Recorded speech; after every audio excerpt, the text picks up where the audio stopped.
What's up, guys? This is the RWBY Nation podcast with admins Wilt, Blush, Hello. Melodic Cudgel, Greetings once again. and Pyrrha. Hello again. And today we are talking about Volume 4, Chapter 8, a much-needed talk. We got sides from both Team Ranger and Blake's side of the story this week. And starting off, I want to get everyone's thoughts on what they thought of the episode as a whole, if anything throughout the whole episode stood out to you as something you really liked to see, something that shocked you that you weren't expecting, or anything else along those lines. And for that, I'm going to start with Pyrrha on this one. Overall thoughts? Son really is a monkey. He's bumbling, he's clumsy, and he has no sense of privacy. Alrighty then. And Melodic? Yang, we miss you. Don't start. And Blush. Son, you really are a coward. You couldn't even show up for this call. I should not have been Steven. Oh, you thought the new year was gonna start out nice. Screw that. Or throwing jabs right at January 1st. So, alright, well, going into the episode, we start right in with the aftermath of what happened in the previous episode, where Qrow is having to sit down with Team Ranger and sort of explain what in the world is going on. And we come in after he's sort of explained everything, but he's sort of having to rehash it again just for the sake of continuity. But we get to learn basically what the audience already knew, but what Ranger necessarily didn't. And we did find out some new information as far as the overall, I guess, previous, I don't even know what to call it, like, backstory of the world of Remnant, I guess. And so that was very interesting, and we got to find out a little bit more about Salem's plan and what she's after. And so that was very cool. But starting off with Team Ranger's side of the story, we are met with the five of them sitting around the campfire, and immediately Qrow is going over this, and someone's a little salty. A little salty? The largest salt body on Earth is the Dead Sea, next to Jean. Way to go, John. Way to go. Pyrrha, I was trying to be savage and not bring in the Nevermore. Why'd you have to ruin that right away? It's already I started. love the Nevermore Screech. Yeah, she loves it. Everything, I guess. Yes! That's okay. I'll behave. Well, with the episodes, we haven't really seen Jean as much of, like Pyrrha said, this time around, but he was definitely, like, you can tell he is angry. He is really angry with how the situation was played out, with what information was kept and whatnot. And Absolutely. This also plays back to the emotions he's been hiding from everyone, which he usually lets out at night with his training sessions in front of repetitive going nowhere training video of Pyrrha. Get it? 'Cause he's dead. Well, he needs to...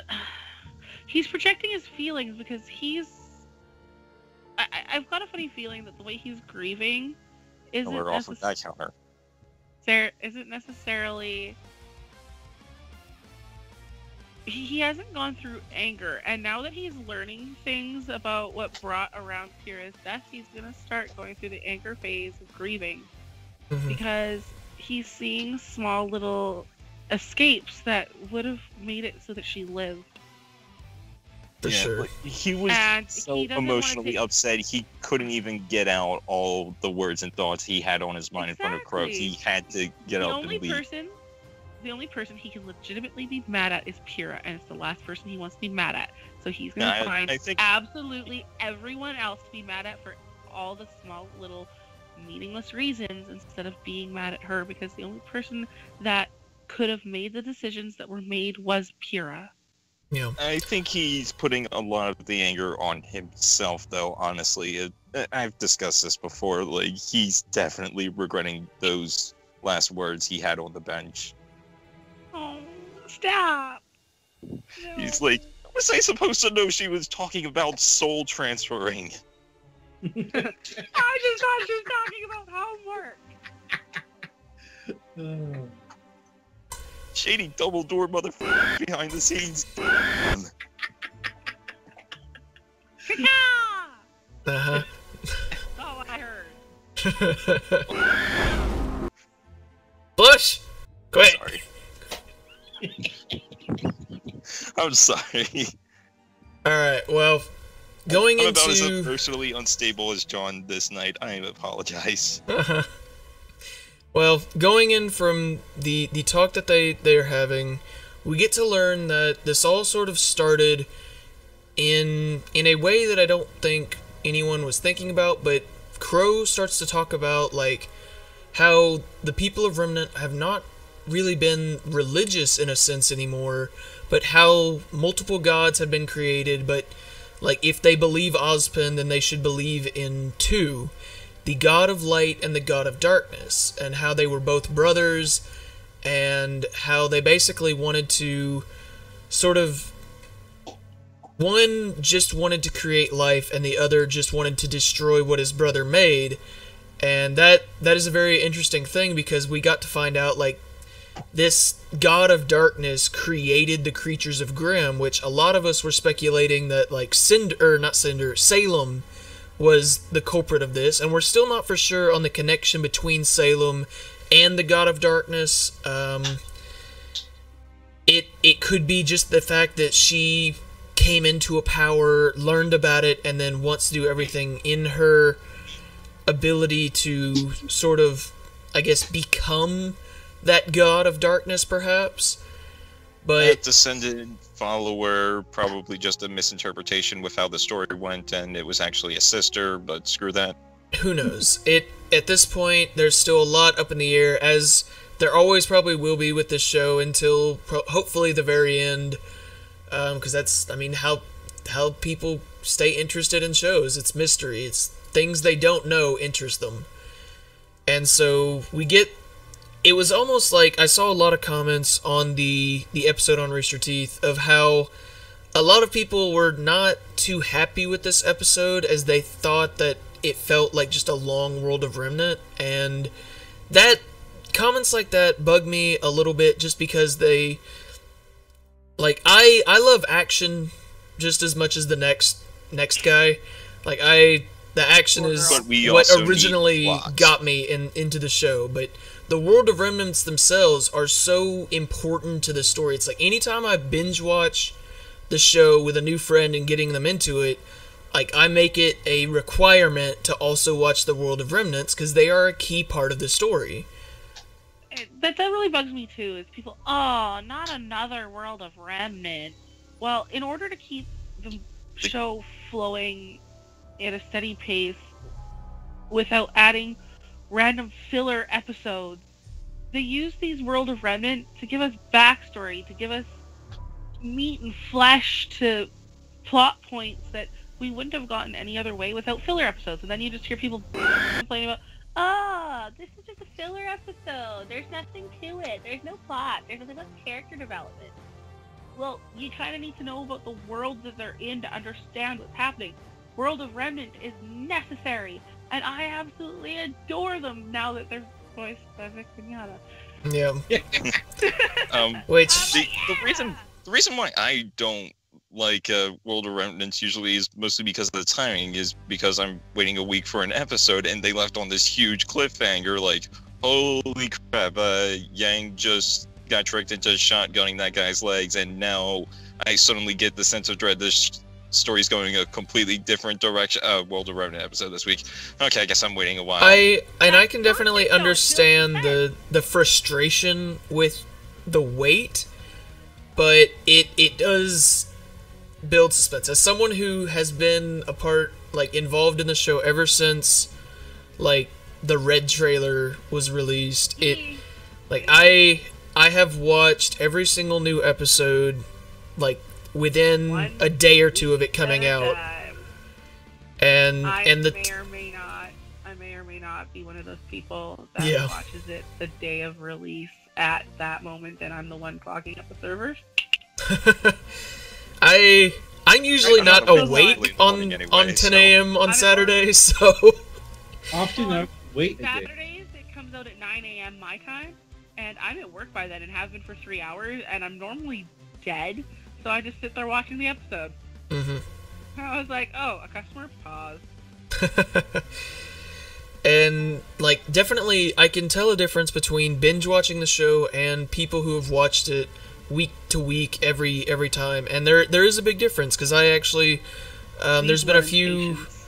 Well, it's not even just patience, it's just a matter of, like, during that week of waiting, you get to think about things, you get to remember things, you get to discuss them and figure out things that you may have missed, and you get a lot more connected with the world, with the characters, even with just the world of Remnants. And like, you as someone who watches it week to week, you are going to understand and feel a lot more for the show than someone who binge watches it, even though the people who binge watch it can still be connected to the show and love the show.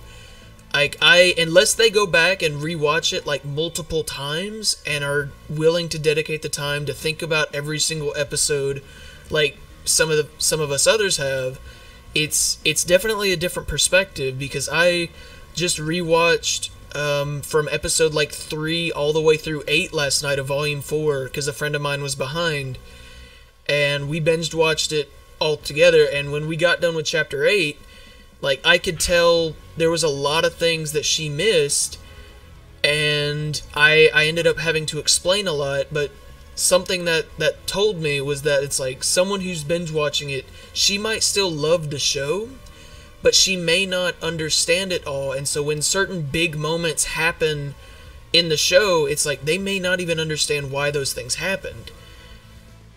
And to be fair, I didn't take the show too seriously until...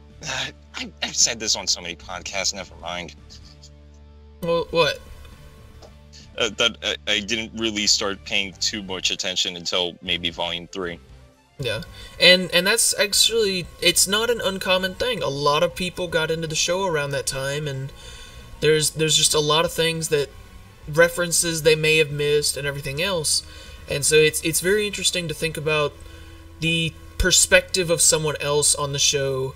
And so when I see a lot of comments like that, I can't necessarily get mad at them because of that, but it's frustrating as someone who has dedicated so much time to the show that I don't want to start any kind of confrontation or drama with anyone, but it saddens me that it's just like these people are missing some of the key aspects of like the writing and what makes the show so great, only because like they didn't pay as much of attention. And whenever obviously you try and tell anyone they missed something on the internet, you're gonna get backlash. And so it's more of a just I don't do it. Also just having a lot of emotional thought that's on the front of their minds right now, and whenever people calm down, they tend to look over everything anyway, so it's not necessarily a bad thing. It's not a bad thing. And as you said, it is a matter of perspective, because I think it was a tweet from Miles just yesterday or something. He's like, whenever I see people complaining about how they feel episodes are too short, even though they're now going up to 20 minutes, I can't help but think to myself, I'm doing something right. Like, this is a good thing, because people want more. They're really into this. So, like you said, it is a matter of perspective, and just depends on which way you look at it. Absolutely. And although frustrations could possibly be more understandable from a fan's point of view, it's like, dude, stop giving them crap. Don't let the fandom be seen this way. Stop. For sure. And as far as frustration goes, it's people are going to be frustrated, and frustration is fine. People are perfectly allowed to be frustrated, but they cannot let that frustration turn them away from good writing. Yeah, but as I said, it's definitely something you see after you calm down from all that emotion. So yeah, even though you see something now that they're complaining about 1 second they may just stop the next minute, look back, and like, okay, yeah. And that's the only issue with seeing things through those type of comments alone, especially if they're fresh comments from like right after it's posted. For sure. One I thing think, to consider. in all honesty, sorry. No, go ahead. I'm really bad for getting really, really excited about the episode, and I just watch it, and I don't necessarily take in everything that the episode has to offer. And I miss a lot of shit. And as of late, the only thing that's been keeping me from missing out on a lot of shit is reading the text walls that Melodic posts. I'm like, oh, hey, I never thought of that. Frack. So I'm like, oh. I have to say that people were complaining about, they tossed in a World of Remnant in this. That was vital information. We needed to hear that, whereas Absolutely. other parts of the And you know what? It's not even us that needed to hear it. Ranger needed to hear it. Yeah. I think They want to act like adults and get pissed off when the adults treat them like children. Then they need to completely understand what they're getting themselves into. And that's also the thing. It's like, hey, can you tell us the plot? Like, we kind of want to get in on this. Just tell us the plot. Yeah. And that brings up a good point that Pyrrha said about them being children. It's like, they may not look like it, but they are kids in all retrospect. Like, They're children. They're children. They're not full-blown huntsmen and huntresses yet. Even though they might have to take on the responsibility of one. Technically, they're only first years. They're not even halfway through their education. Well, now With the exception of Coffee from the Vale students. and from the Coffee Beacon for second year. Coffee is second years, but like our main characters, Juniper and Ruby, they only finished their first year of education. Barely. Maybe. Barely. Well, the Vital tournament is held in springtime. We still have no idea when their first semester started, so... No, Vital was in the fall because when we were seeing it, the fall colors had started up at that point because... We already know that they were in their second semester of the first year. The second half. Yes. Because they're going to kick this semester off with a yay. Yes, but I got the impression that that was like the summer semester or something like that. They're very young and not prepared for this. Let's move on. Yeah. Well, now we're just arguing semantics. Well, going back to where we left off with the episode, we're still in the middle of this, I guess, pseudo World of Remnant style.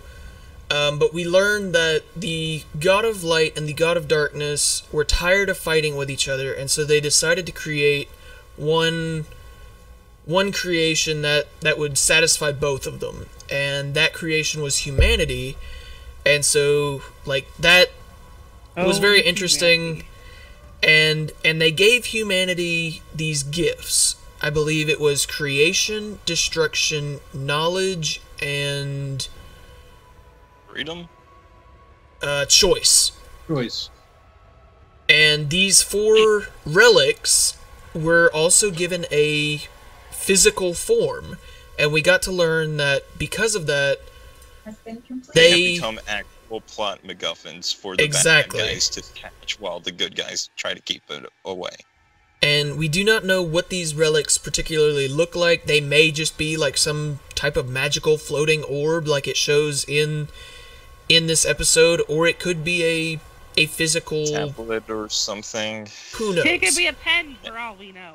Exactly. It could literally be anything at this point, but we now know because of that.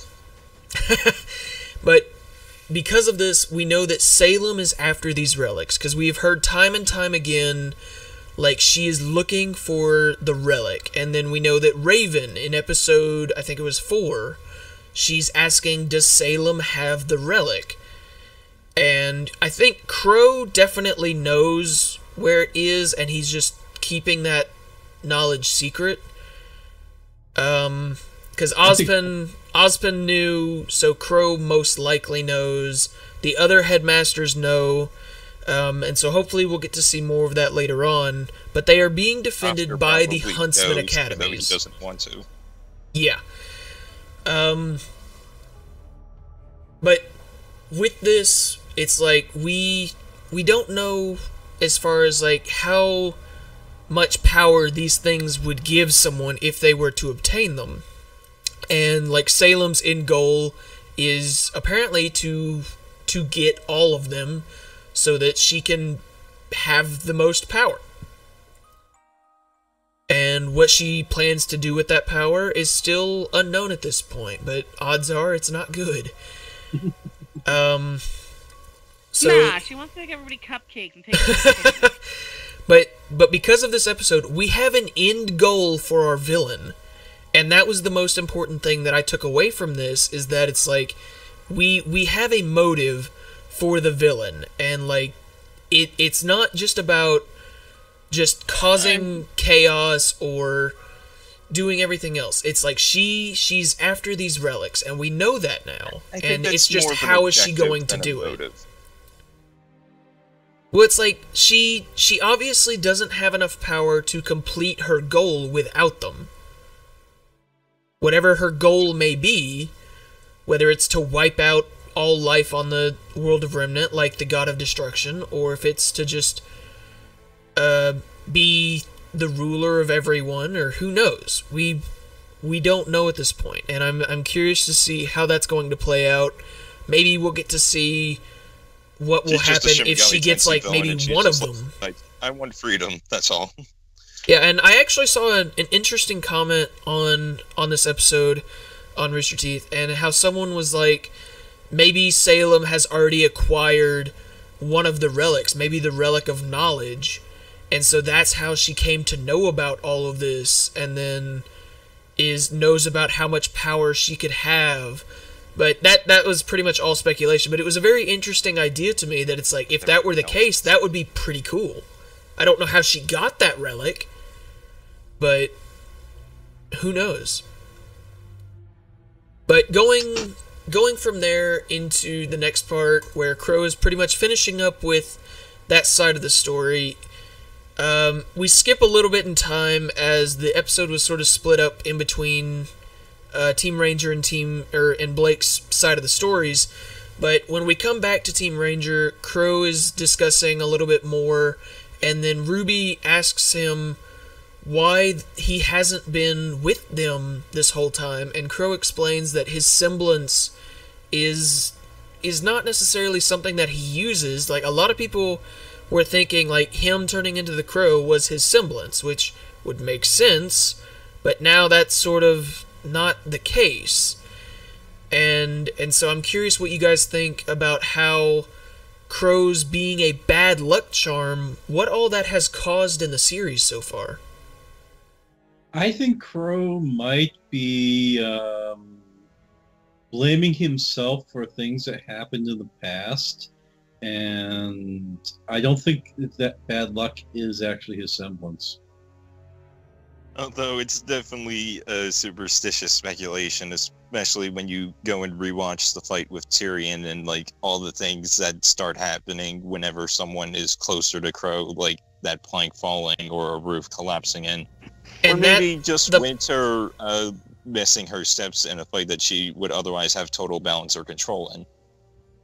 And that actually brings up a very interesting point about the wood falling, because that, like I said, I went back and rewatched a bunch of the episodes, and that moment basically showed like what he was talking about how he sort of brings this bad luck aura around him.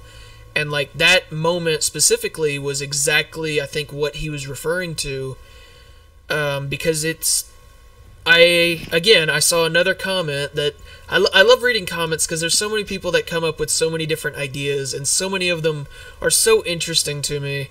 But how someone makes the podcast so much easier. Yeah. Well, I do want to give you guys a chance to talk about a lot of this. And the only reason that I'm talking a little bit more than I usually would is specifically for the fact of I want to see what your guys' opinions are about some of these ideas that I'm throwing out. But someone wrote a comment that maybe that bad event that Qrow may have had a hand in was Summer's death. I've seen that quite often. I've seen that before we even heard about his bad luck semblance, that he was responsible for her death. It makes more sense now, as far as theories go, because if you stop and look at it, he wouldn't necessarily have had a hand in her death. It's just his semblance would have turned the tide. It's like he said, it gives him the advantage against enemies, but it makes it hard on his friends and partners. As they were on a team together. And if you look back at that photo, there are a bunch of teardrop stains still over Summer and that coffee mug over Raven, so... No, coffee mug was over Summer. Oh, whoops. But you still stop and think about it. He would blame himself. Why do you think he's so protective of RWBY and refuses to travel with her? Because he doesn't want the same thing to happen to the daughter of his teammate that happened to her. Yeah. And if that were the case, it would make 100% like sense of why he would feel that way, and like what him as a character, like he greatly cares for RWBY and these other kids, because he knows not only just because RWBY's a silver-eyed warrior, but he is family to him. And if him having bad luck is the case, then like it makes absolute sense why he would be that way, and hopefully RWBY starts to see that, because everything sort of ended on a bit of a rough note, in that Ranger still isn't for sure about all of this, and like RWBY is still, I think, a little frustrated with Qrow, in that like he almost was late, in the fact that it's like he's been keeping these things from her and everything else, even though it was for her own good. And I think it's just going to take some time for her to realize that, as a lot of these other character problems happen that way. I just kind of realized something. If he was really afraid of bad luck, it might be why he kept his distance so greatly during that Tyrian fight, like why he was even outside the boundaries of the Fallen City. Yeah. And that may have been because he was sort of aware that danger was lurking, and like we saw in that little clip back in episode 4 or chapter 4, but of him being up on the cliff, of dealing with the Grimm, and why Ranger hadn't seen as much. So I mean, he has definitely been keeping a close eye on them, but he's also been keeping quite a bit of distance, and so him like one inch closer than he already is, like a pebble falls, like that causes like a giant chain avalanche reaction. It lets everyone knows where he is. Like a boulder just comes down and crushes one of Ranger. It's like, darn it. Well, it's like, even when they were like got to the city, isn't exactly a favorable one. It's quite passive and independent. It may even still be around after I die. And if that's the case, like, we also don't know the range of this bad luck, I guess, aura that he has. And so it's like, it could be just like, as the closer he gets, maybe the higher chance of bad luck happening, or as long as he just stays enough distance away, he'll be all right. Aura are necessarily linked to that. Well, I'm using aura in the wrong. Aura dropped sometime during that fight, even before that plank fell. So, that's it's tricky, because like aura in the show is a thing. But when I'm saying aura as in like his bad luck aura, I mean, can't really think of another word to describe that. It's sort of just his, I guess, like, surrounding bad luckness. It's hard to come up with a word that fits with that. Fortune field. We're getting nowhere with this. Something like that. But going into where Qrow is leaving the talk, and he's saying everyone needs to get some sleep, They're asking, like, is there anything else you want to tell us? And this is actually the moment where I'm like, something is going to happen to Qrow. It wasn't because of the poison. It wasn't because of him getting hurt. It wasn't because of Raven.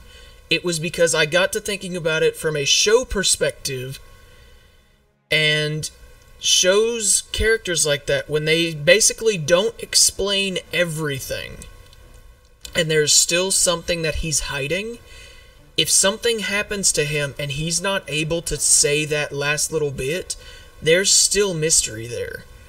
And then I'm going to pull my hair out in handfuls. Ah! Well, listen, Ruby, what you need to know is, oh god, heart attack. I mean, that's almost how I see this happening, and it pains me to say that, and I hope to God that I'm wrong. I really hope I'm wrong. So far, the writers have been aware to avoid cliches recently and even poke fun at them. All you need to do is go back to the missing arm to brain cells joke. Yeah. Ruby, I have something to tell you, but first, I need to die. Sorry. Yeah, and, like, I am really hoping I am wrong on that. It just, as I've watched so many shows and played so many video games, it's like those moments are, they happen so it's a trope often. You're so aware of at Exactly. this point. And I'm so scared because Qrow has become my favorite non-Team RWBY character. It is officially the Dante personality of the show, and I love characters like that. I love the anti-heroes or the ones that act like anti-heroes. Those are my favorite of like any show. Like, I love Deadpool. I love Alucard from Hellsing Ultimate. Yeah! I love those characters. I love them so much. And Qrow feels like that to me, and I don't want him to go. So I hope to God that I'm wrong. I believe you're going to be wrong because, as I've said before, is my belief that the Ark family lives in the area, and now that he has no idea where that theory comes from. The fact that they went on vacation with a family of 8 children and 2 adults in the It was like very early on, Volume 1, where Jean explained it. Darn it. But, anyways, after he expressed that, he's got bad luck aura to him, do you think John would really want to bring this person to his family and risk that bad luck? To be him? Who knows? I feel like, well, going into what is going to happen after this episode, it's going to be tricky to determine, like, is everything going to the point where it's like they can have enough time to do something about this, or is maybe this bad luck gonna maybe sort of take a shift for some reason. But as far as all of that, there's still not enough known to be able to talk about it too much, other than just speculation. Yeah, I always try to keep my guesses into stuff of what we know. Like, so far, how I think things might be going is that now that Qrow's around and part of the main party and not killing all the Grimm from the sidelines, and since he has this bad luck thing to him, maybe at some point later in this volume, there's just going to be a massive Grimm attack. Ranger's going to be exhausted. Qrow gets up from resting with his wound, being the badass he is, kills a couple Grimm, but then eventually perishes in battle in a blaze of glory. But, you never know. Like, everything gets debunked sooner or later, so. Would it be optimistic of me to hope and pray that nobody dies this season? Actually, the thing is... Or just naive? Following. And we don't know if Raven has ever saved Qrow before, so that could very well be happening. It looks like Qrow's about to die. Raven steps in. There was supposed to be a fight between Raven and Juniper, so at least from what I read somewhere. I don't know about about that, but as far as the one save rule, are we sure that that applies to anyone that she cares about, or is that, I thought that was specifically maybe just Yang? Well, It's the Family Guy Spider-Man thing. Because, like, Qrow basically just told her, it's like, you saved her once, and that was your rule. So I don't know as far as, like, what she could do for Qrow. Well, I mean, she does have the, I guess, the portal blade, so who knows? We are literally stopping mid-sentence to think about what we're trying to get out and trying to destroy it before Raven, we even bring it up. Raven is such an odd character to me because there's so little known, and I went from liking her to not being sure about her to disliking her to, if she saves Qrow, I will like her again. But she's such a minimal character in of how much we know about her and like what she's doing, and it's very interesting that she was following them, and we see a raven perched up on the tree as Qrow's leaving, and he sees it and is sort of recognizes it as Raven, and like odds are if he can be a Qrow, she can be a Raven. I mean, it just only makes sense. But we've seen that same, I'm gonna assume the same Raven so many times throughout the show. Why do you think Raven would be following the kids more than any, like, her own tribe? Probably hunting that relic, something about the silver eyes, really making sure nothing fucks up so that she ends up on the losing team against Salem. Okay. I think what's the relic? They stole her cookies. Wrong mom, Pyrrha. But hey, I can like cookies. Maybe they're made of birdseed. I am curious. I think some of the information that Qrow was keeping from Team Ranger involved Raven's tribe. Because, like, I think he wouldn't have cared to tell them had it not been that. And we already know Ren and Nora have some type of connection with that tribe. Oh, yeah. And so it's... Wait, are you saying you forgot about that, Mark? Shh, Pyrrha's sick.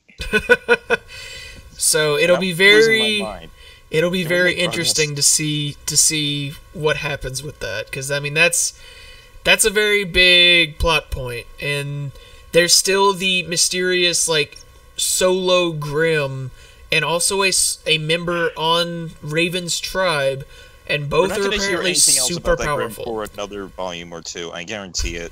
Who knows?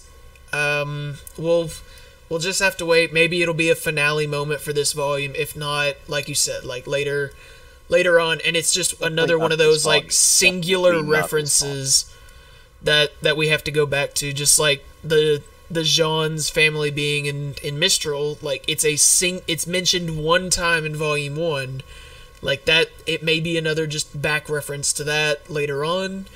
But going from there, we're gonna finish off Ranger's story, and again, another sort of break in between the sections of the episode. But we come back to Ranger waking up, and Qrow is coughing on laying down on the side of a tree with purple blood, well, purple goo or blood or something that he's coughing up. Poison. You know, Ty did always say I would die of liver poisoning one day. Fairly certain this isn't what I had in mind. If he makes any, like, joke about that at all, like, it only reinforces the fact of why he's my favorite character and why I would be sad to see him go. But we are in the blood. Yeah, so another interesting fact of, like, people going on about how Tyrian... Looks like I'm not the only one with poison. Tyrian was planning on hitting RWBY with that same thing, and so do you think like maybe he has an anti-venom for her, or if he can change the type of venom that he uses, or anything else like that? Do you guys have any thoughts on like what Tyrian did and like why this is happening to Qrow when he had planned to do it to RWBY? I think it's a different type of venom. I said that last time. Okay. Well, irrelevant at this point, considering Tyrian can't really produce much stinger venom anymore. But, well, for now. Well, it's a good thing I was a state alchemist in my days of youth. Hey, you guys brought that. you guys brought that decapitated stinger tail with you, right? No. I had a spare flask for a reason. It's in Ruby's little book of body parts.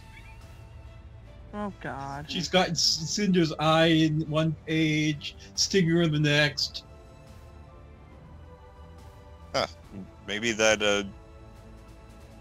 crazy Yandere RWBY fanfic I was reading is more accurate than I thought. Jesus Christ. Well, this was the ending of the episode, but it leaves us on a bit of a questionable note in the fact that it's like we don't know what's going to happen. Just like we get left on a cliffhanger almost every week, it feels like. But this one specifically, it was rough because like it's one of the first times where a possible character death is sort of hinted at between these cliffhangers. And that's not really happened before. And so it's interesting to think about like how we're going to open up in the next episode. Who knows? We may not even see Team Ranger in the next episode. It may finally go back to my mind. Well, I think Ranger has been in every episode so they far. have. So. No, And they were briefly in. Smallest... They were not in the episode that was just taking place in Midnight 3. And there was a couple, I think they've missed like 3 episodes where they have not actually participated in it. But I do believe that this point on, we're going to see at least small sections of Ranger included in every other episode, even if we don't get much more story plot for that. Well, that's pretty much been so far. We may not have seen specifically Ranger themselves, but in Menagerie we did see a side of Ranger's story in the very ending of Tyrian showing up at the bar. And yeah. I don't think we saw any Ranger at all in episode 3, where Blake and Sun were on the boat. I don't think we saw Ranger at all there. Speaking of Blake and Sun, we are 43 minutes into this podcast, and we still haven't discussed the other half of the episode yet. And we are going into that right now, because we have spent a lot of time on Ranger, as I had expected, whereas Blake's story is a little bit more direct, and so there won't be as much speculation with what is going on, as everything is a lot more straightforward in that side of the episode, so it shouldn't take us as long to go through the other side, but there definitely is a lot of important things to go over. But starting off with Blake's story, we open up to her being a little, I guess, reserved in wanting to talk to her father, and we get to find out that she didn't leave on the best of terms. May I just say, I love the Belladonna family so far. Like, every individual person is just, like, so self-aware in their own ways. Blake's like, hey, I screwed up. I really shouldn't even be allowed to be here right now. And then her father's like, no, you're my daughter. I want you to be here right now. It's like the back and forth with that tea scene with Kali pushing Blake on to talk to to her father. It's everything in that was just so precious to me, and it felt so real and personal. It's like, son. No kidding. Sorry. Yeah, let's just get out of this way. You son, you coward. As Advin's son would say it right. God damn it, son.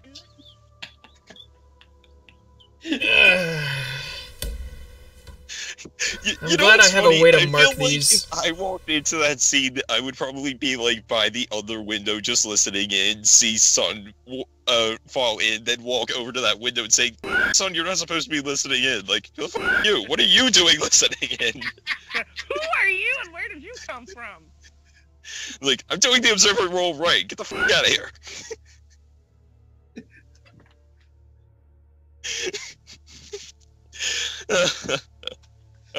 Slap. That was great. I was like, Blake, shame on you. We don't hit people. That is rude. But at the same time, I was like, that's so deserved. But like, I don't care if you brought the White Fang plot forward. Like, no. It could have been done better. Yeah. It for sure, and I want to figure out what you guys think about, like, I guess, well, I mean, it's hard to determine, like, how old was Blake when the separation happened and everything else. But going to the, like, the next section, it's like, it's a very touching moment between her and her father, and I think she's finally in the mindset of, it's like, she still feels guilty for whatever she did. She said she, like, obviously she didn't leave the White Fang when her parents did, and that's what caused this split. Maybe she was mad at her parents for leaving the White Fang. We don't, like, she was little. Yeah, she was 12 years old when her parents left the White Fang. My original thought had been that she had gone with them, but now it seems like she stayed behind and with the White Fang, but was in contact with her parents. I mean, they knew about Mountain Glen. She was regularly sending them updates as to what she was doing in Vale as, you know, training to be a huntress. So it's like they well, you know what? Here's a little bit of speculation. Considering we don't know exactly how much time has passed since you know, what's their faces? There is no war in Ba Sing Se. Cloaked guys. Corsic and Fennec. We have no idea how much time we know that the last time we saw Blake, it was sometime in with sun in the sky, and then now it's nighttime with whatever they're at. So it's possible that since those two left, she filled them in more with what's been going on with their activities. It's possible. I saw it as, like, they knew about the events at Beacon, because it's like, at the time the CCT was still up. It's like they had news. They probably had a way of knowing about all of that. I don't think they may have had direct contact with Blake, mostly because, like, she, like Weiss, probably didn't think that they wanted to talk with her, but I think, like, they knew Blake, where Blake was. Like, they knew she was in Vale with Adam at the time. Like, maybe they knew that she had left the White Fang due to, like, obviously her father stepped down from being High Chieftain, but he's still connected with the White Fang somehow, so maybe he heard about it through that way. I don't think it was a direct conversation between her. I think as soon as she showed up to her parents, it's like, that's when, who knows how much time it had been since she had last even talked to them, because this whole her talking with them has sort of seemed like it's been a long time coming thing. I feel like if this was written in the Old Testament or something, they would probably write something like, it's been 40 months since she's last seen them. Who knows? But going into the end of this very emotional talk between Blake and her father, little freaking monkey boy just has to break it up in possibly the worst way possible by busting down the door. It's not even in the worst way possible. It's at the worst possible time because she's finally going to get off her mind that she's threatened by the White Fang, by Adam.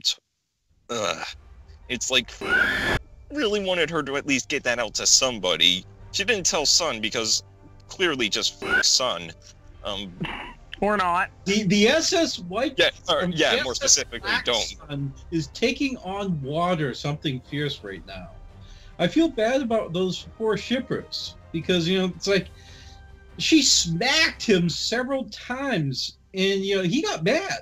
And I must admit, if I was being smacked by a lady, I'd probably get a little bit miffed also. So, you know, it's not that. Oh, he earned those 2 slaps. The question is, did you do something to deserve it or not?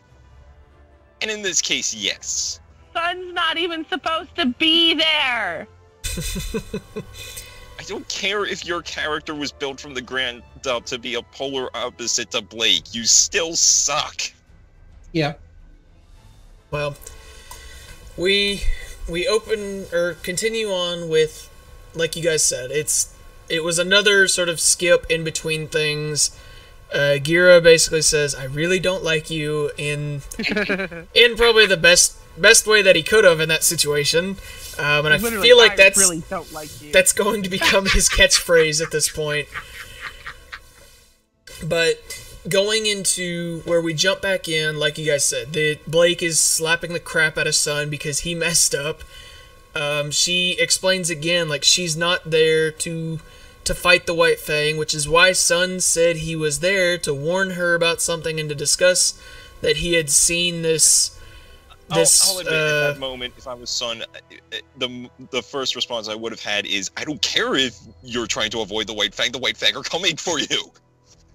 Sun's also not the best explanation person. I mean, did you not hear what he said to Kali? I told you they're evil. I gotta go get your daughter. Bye. What the specifically, it was like, the White Fang are evil. I totally called it, and I'm going to bring your daughter back. Wait, she's just standing there like, you didn't call it. It's been known from episode 1 that the White Fang are evil. And, well, she didn't know that. Before episode 1. We've known that, but that doesn't necessarily mean that our out-of-realm knowledge reflects on their in-realm knowledge. Well, Kali and Qrow didn't exactly know it, because they were sort of part of it. It was a lot different when they were a part of it, though. Exactly. And they knew about the other White Fang attacks, so they clearly knew that the White Fang are just evil in general. Well, no, they didn't know about it. He could have phrased it better because, as it stands, there are currently 2 different White Fangs that you could associate with, especially if you're on Menagerie. God.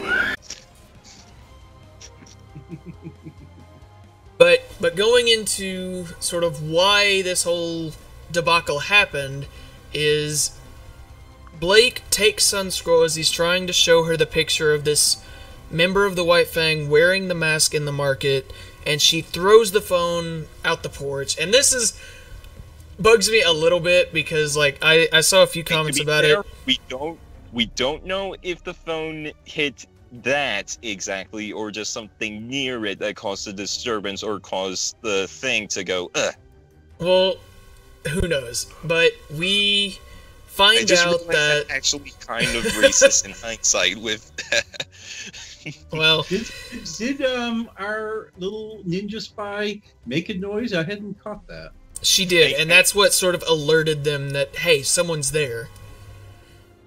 I wonder if it was deliberate.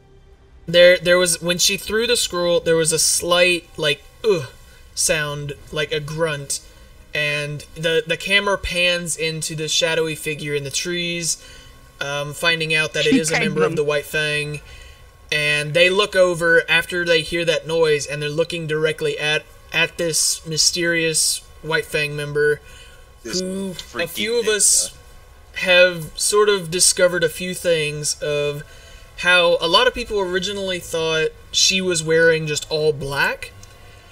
But in reality, I think it's more she may be a chameleon faunus. And she is...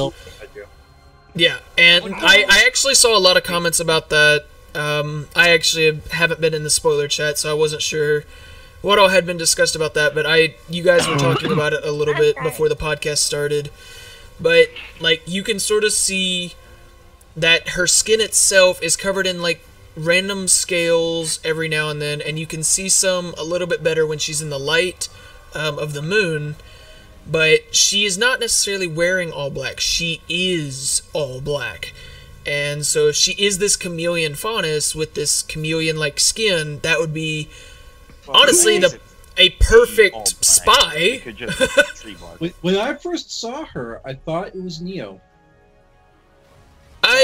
That's pretty much what our... for those of you at home who don't know, we have a spoiler chat where we discuss recent episodes, and pretty much for the past day, it's been nothing but possibilities of whether or not this little ninja girl is Neo. And yes, while I like the idea, again, we know nothing. Let's not jump to anything quite yet. I mean, screw that, abandoned ship.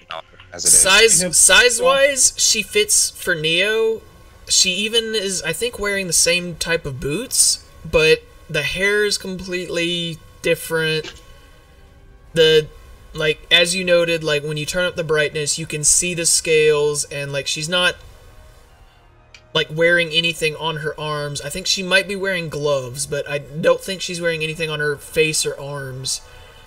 And it would work for Neo's case, because her thing is that she's always kind of been wearing that long covering jacket, so we wouldn't really know if she had anything underneath or not. Well, I mean, it's who knows. The biggest thing that throws me off of why it's not Neo. The most overpowered faunus trait yet, even more than Tyrion's stinger. Well, the biggest thing of why it wouldn't be Neo to me is, like, why would Neo be there? She has no motive to be on Menagerie after Blake. Like, she would want Ruby's head on a golden platter. Yeah, like, she just has no need of being in Menagerie after Blake. Like, and the hair itself is the biggest thing that throws me off, honestly. Yeah, about the look in general. As I said, I initially thought it was Neo because the body size was right, but after seeing more detail, I have backed away from that theory. Yeah, and I'm very interested to see, like, where this is gonna go. She may lead Blake and Son back to maybe the Whitefang stronghold in Menagerie, and so that would be very interesting. Because odds are, Finnick and Corsac have already told Adam about Blake's location, and which really makes the whole idea of Blake trying to protect her loved ones by going back to her family really dumb in hindsight. Absolutely. But that's pretty much all of the information that we got from this episode as a whole.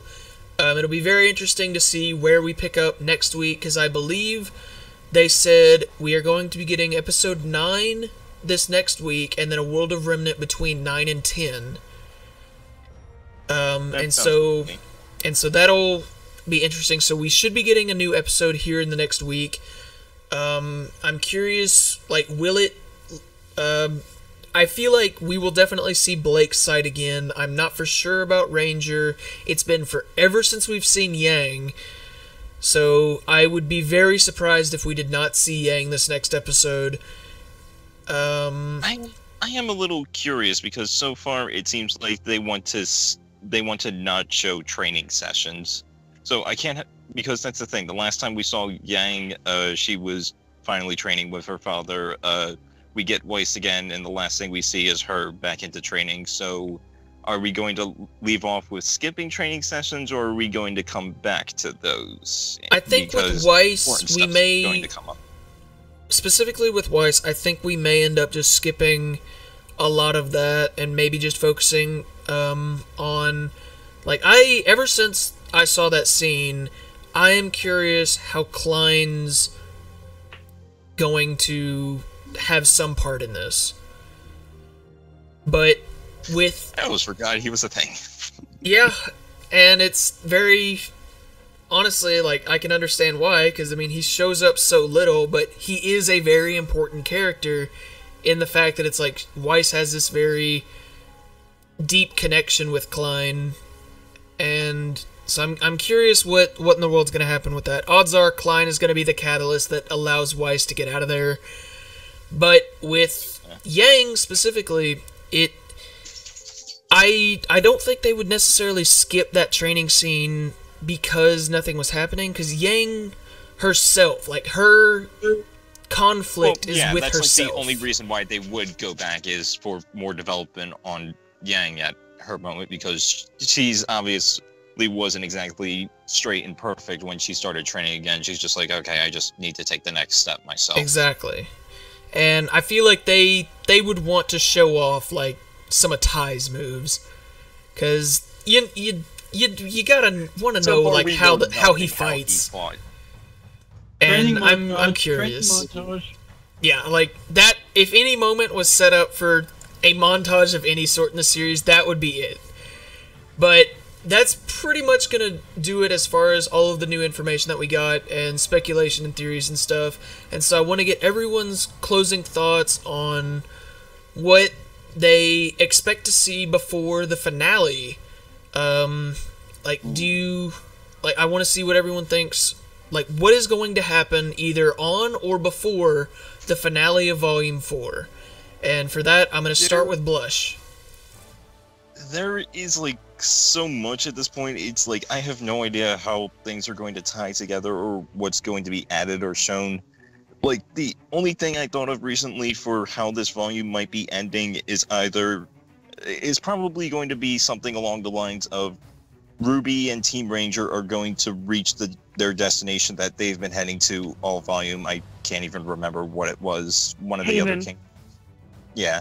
The volume's probably going to end in something where it's like RWBY and her team reaches Haven, and at the same time Weiss leaves her home. At the same time, Yang finally leaves her home in pursuit of RWBY, and also Blake leaves Menagerie in pursuit of whatever. And Melodic? Well, I actually disagree with him. I do not believe that we will have Ranger reach Haven. I believe that Qrow's injuries are going to get worse, and that is going to be... Well, something's going to happen over the next 3 or 4 episodes, so...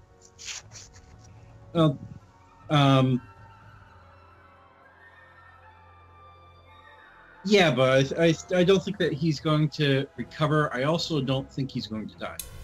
So, you're going to have Qrow slowing them down. They're not going to reach Haven. They're going to have to find a sanctuary of some sort. And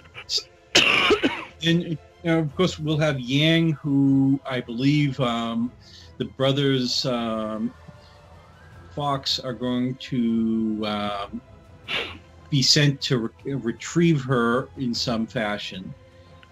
Weiss, I don't think they would show up personally.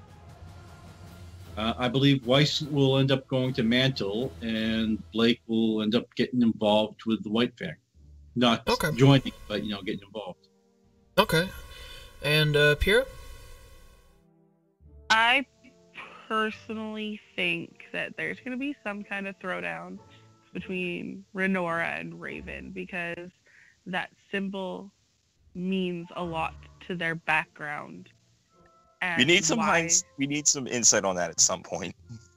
Exactly. Like, we know that they're orphans because of that tribe, but we don't know exactly why. And I've got a funny feeling, coin the term, that they're going to find out just who Raven is, because Raven's hanging around a lot.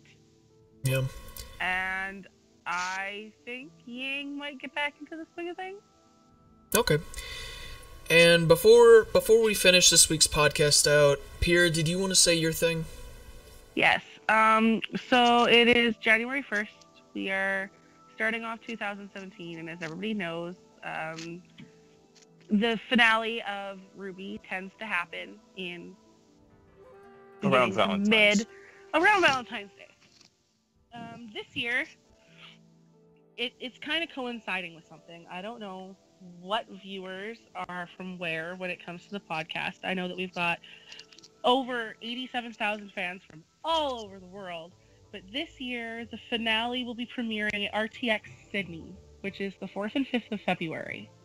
I don't know if that's when it'll be premiering everywhere else. I would imagine not, because they kind of do the same thing with the beginning of the season for RTX in July. So we'll probably get the finale a couple weeks later, in mid-February as per normal.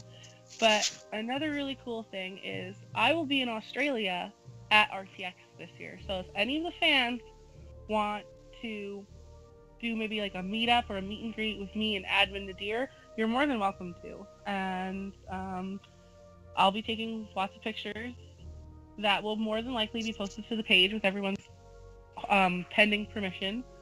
So there's that. RTX Sydney is a thing, and it's really actually exciting. Awesome. Well, this has definitely been one of our longer podcasts, and I hope you guys enjoyed it. But this has been the RWBY Nation podcast with admins Wilt, Blush. Seriously, where's that tail at? You just had to end on that, really? Yep. Yes. Melodic, Cudgel. As per tradition. And Pyrrha. I'll just be normal. Say bye, guys. Alright, guys. I hope you guys have enjoyed. If you enjoyed this podcast, be sure to subscribe to the YouTube channel and check out the RWBY Nation Facebook page on Facebook. Obviously, we are one of the largest fan-run RWBY pages on Facebook.